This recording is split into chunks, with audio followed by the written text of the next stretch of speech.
As the 88mm goes, this is the round that we'll be using, the armor-piercing ballistic cap shell. That pans up to 165mm of armor. Pretty much most of the tanks you come across will get one-shotted by this thing. Unless of course you're like me, who gets Gaijin constantly.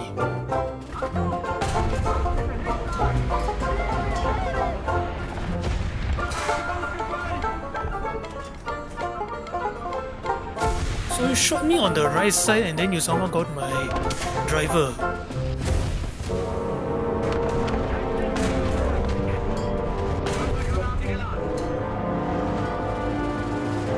You're shooting solid rounds or something? What the?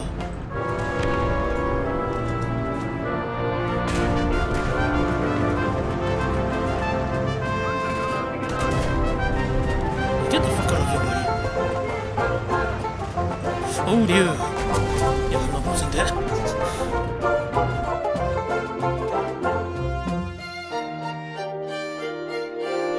You guys are probably here just to look for tips on how to properly play the tiger, right? Well, here's my tips. Tip number 1. Do not rush grind for the tiger. Tip number 2. Do not play aggressively in the tiger. You're only asking to get overwhelmed. Tip number 3. Do not rush for the tiger. Tip number 4. Always anchor your tiger. Tip number 5. Do not rush for the tiger. Tip number 6. Know what tanks you can pen from the front and know which tanks you cannot.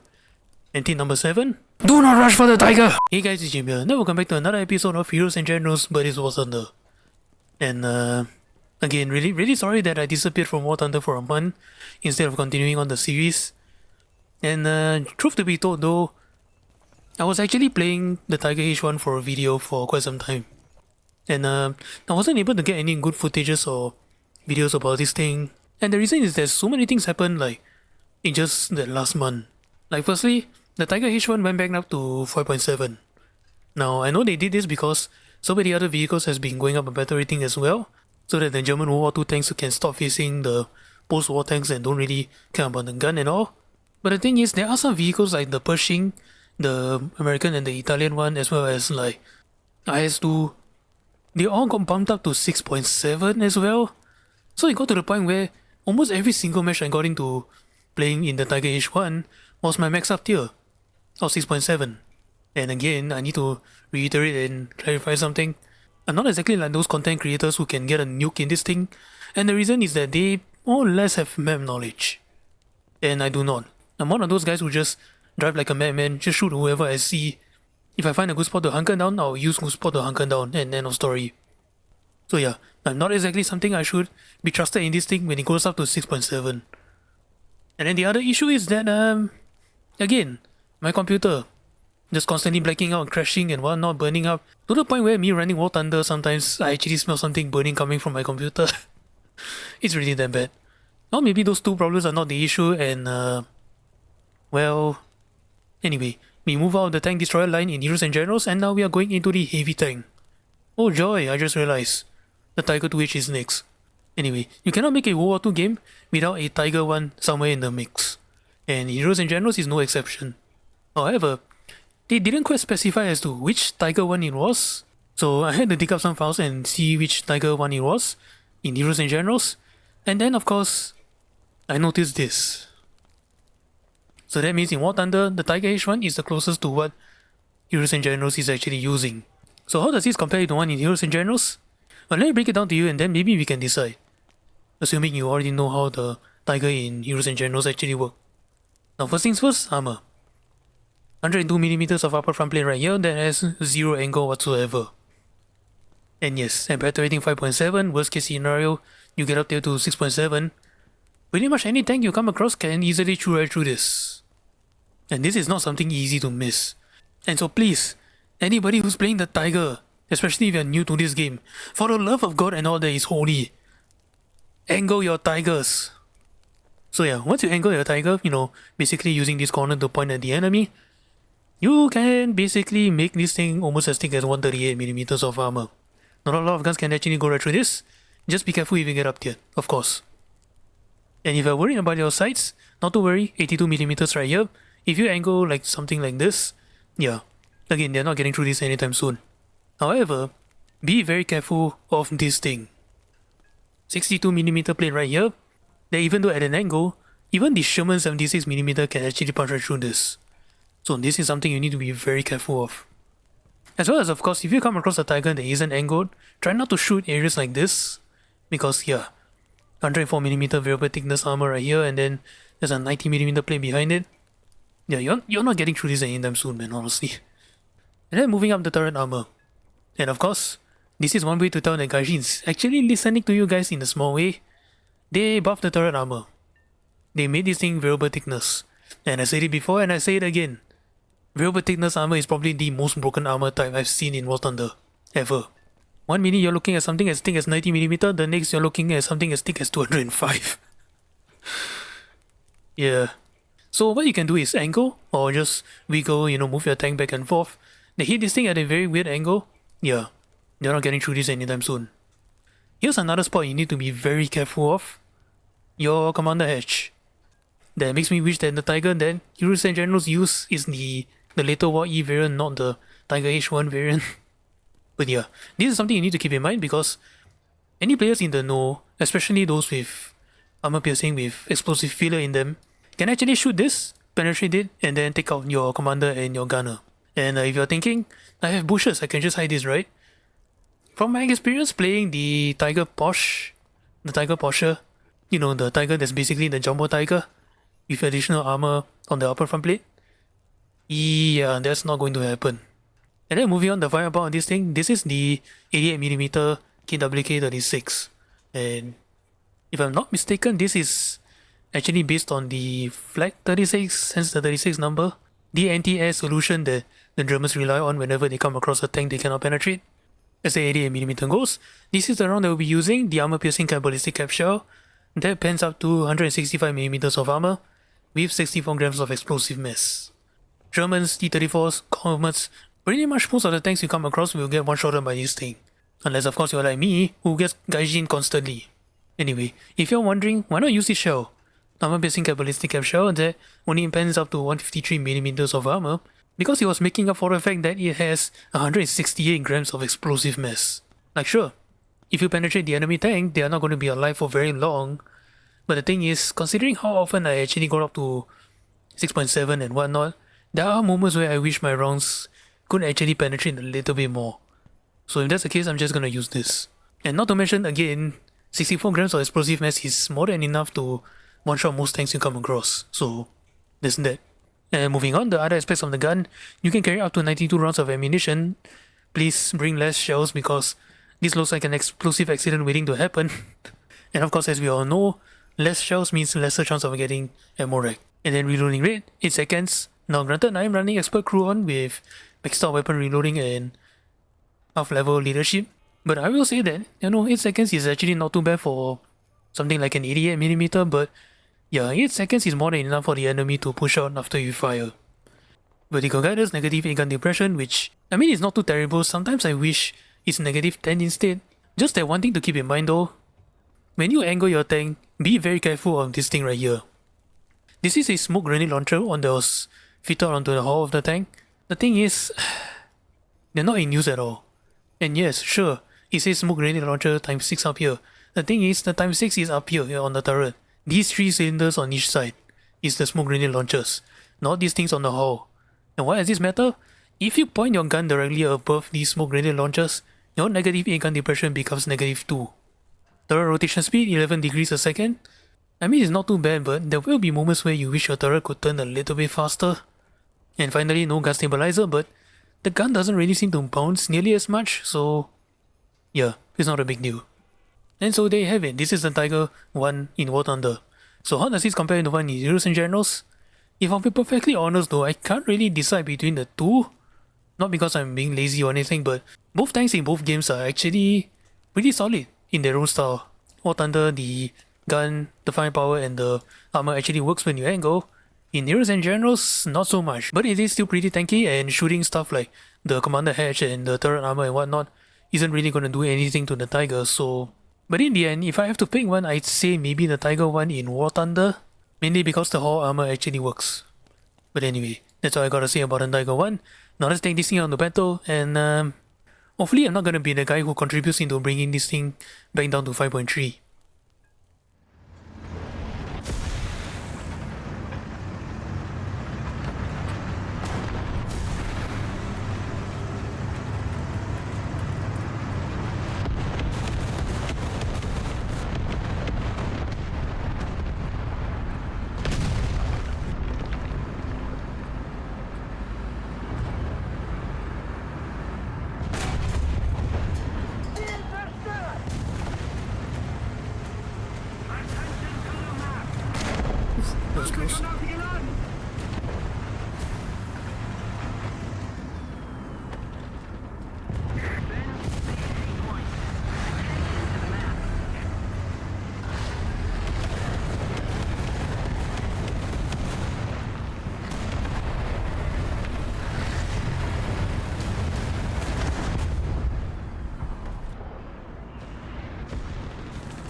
Where the hell did you come from?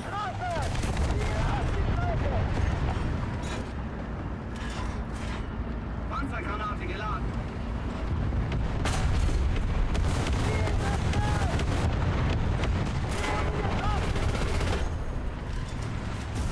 Panzergranate geladen.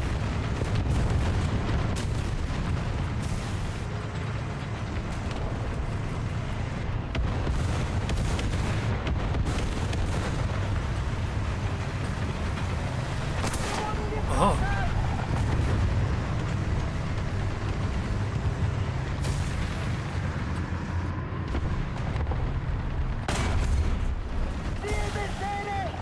Oh dear. Angle, angle.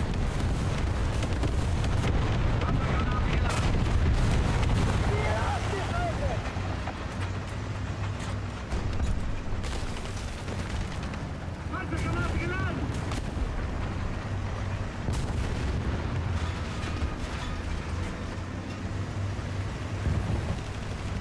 I don't like it. You see F51 on. 51 on A. Come on. Get me over there.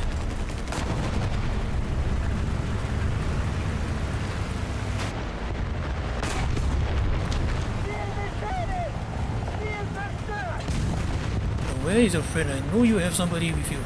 Panzergranate geladen.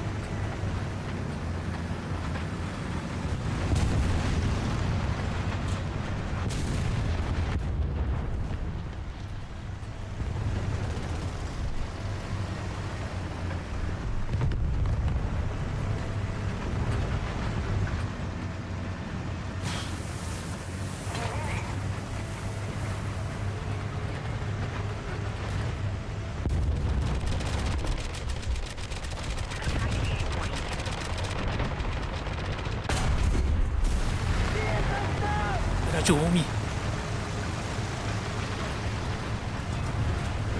Panzergranate geladen.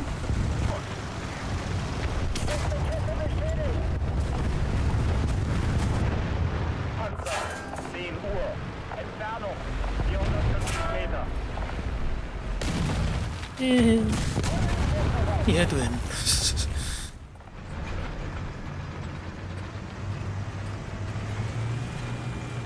Fahrer, Marsch, Marsch!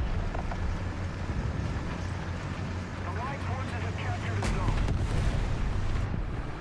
Enemy forces have captured a zone. Ziel getroffen!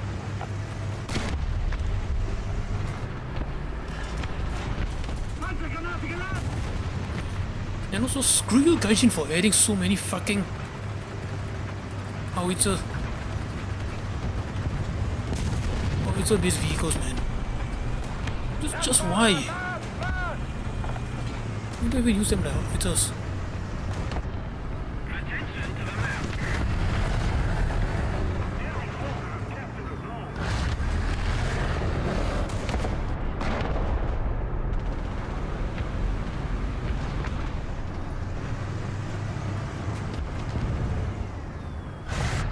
Attention to the designated grid zone.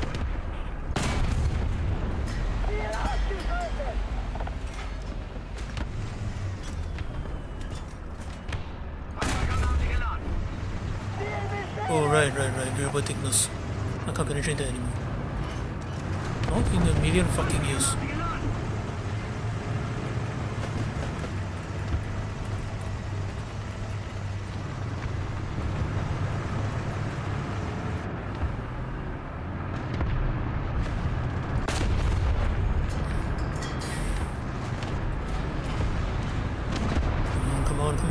Come on. Damn it. I'm gonna push out again, I dare you.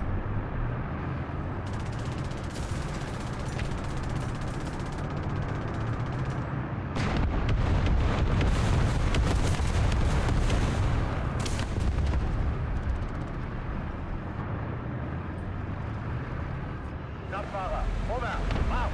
Verstanden, vorwärts!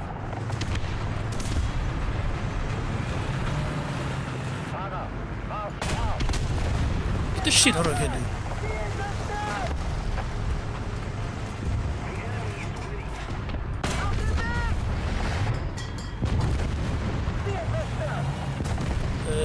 guy respawned in the B, isn't he? Panzergranate geladen! Marsch, Marsch!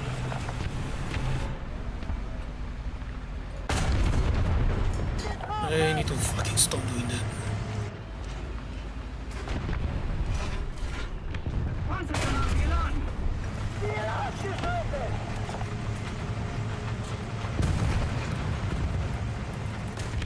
Another zone captured. We have the advantage. Marsch, Marsch!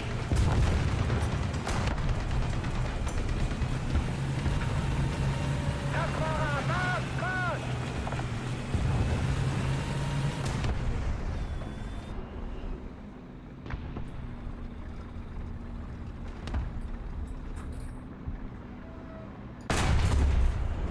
Ziel bestätigt! Alright, let's 5 kills. Panzer, 1 Uhr. Entfernung, 800 Meter.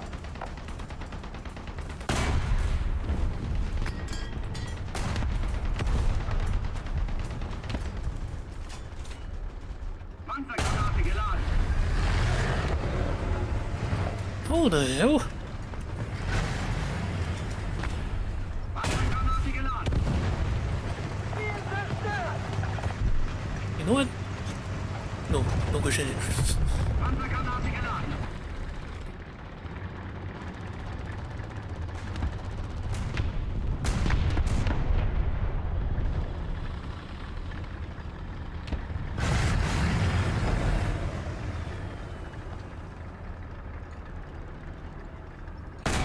Oh no, there's not a thing I want to see. Ziel bestätigt. No. Kette beschädigt. Panzergranate geladen.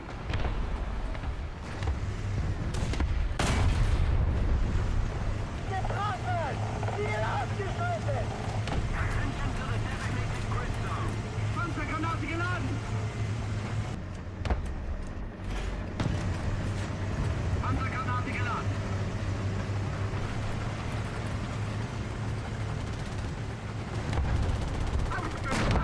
Balancer. Yeah, no shit.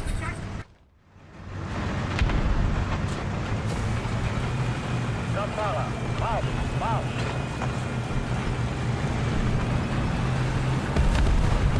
Marsch, Marsch! I hear something and I don't think it's the panther.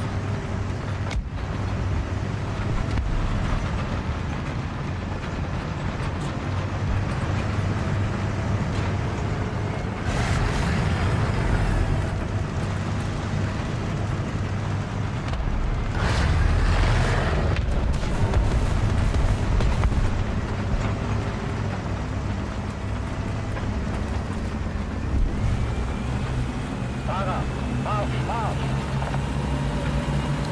Driving up is gonna be really sketchy.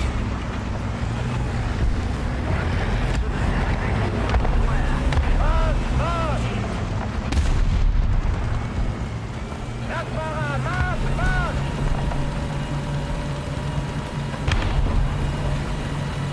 Fahrer, Marsch, Marsch! Dude, Ziel getroffen! Ziel zerstört! Panzergranate geladen!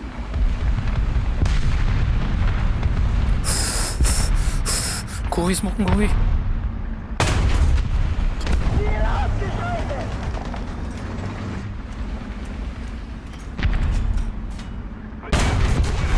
Panzergranate geladen! Ziel zerstört! Panzergranate geladen!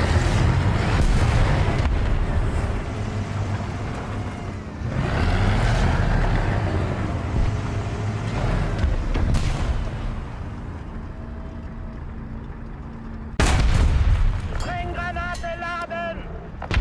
Panzer! 1 Uhr! Ja!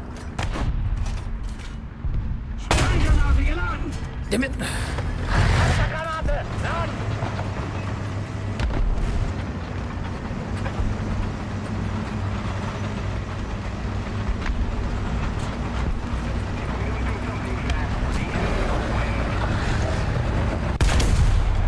Ziel ausgeschaltet!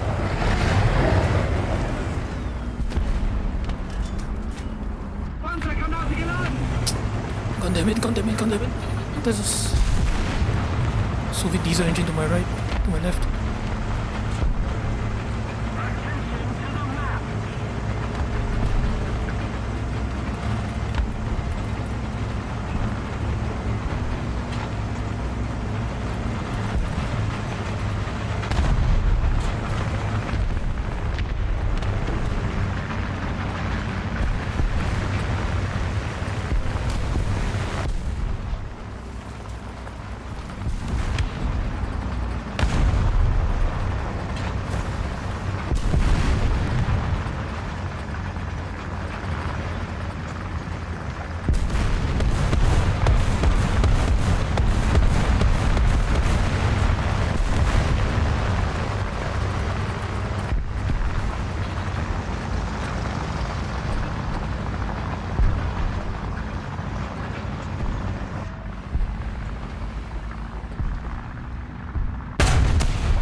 I'm just hearing them everywhere. Please make it stop.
Please make all the sound stop. I beg of you.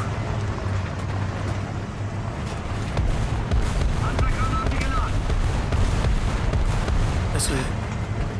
Not just anger issues that this game inflicts on people, but also paranoia. Attention to the designated grid square. Hold on. Hold it fast.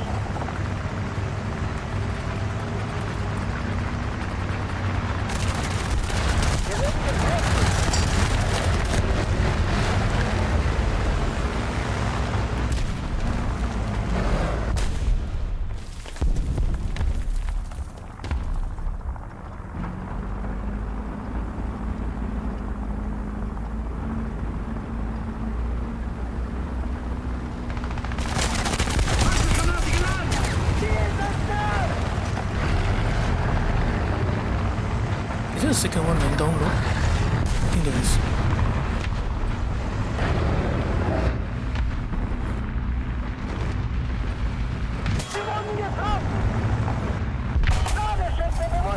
Oh shit.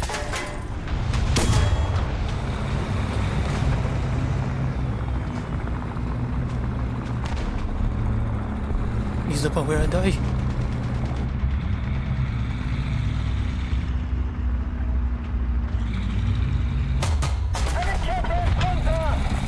Come on, repair the barrel, please.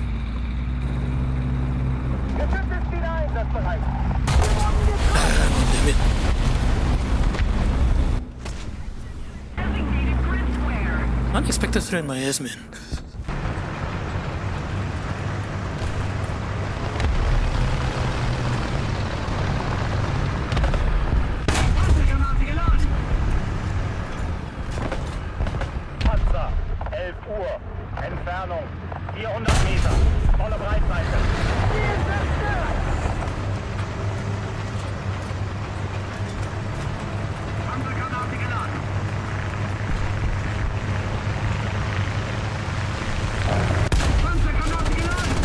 Ah, shit. Ziel bestätigt! Sure.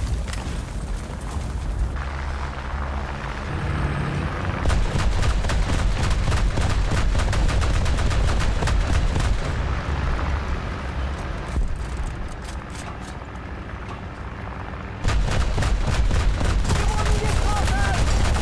Kommen fertig! Ziel feststellen! Really? Really?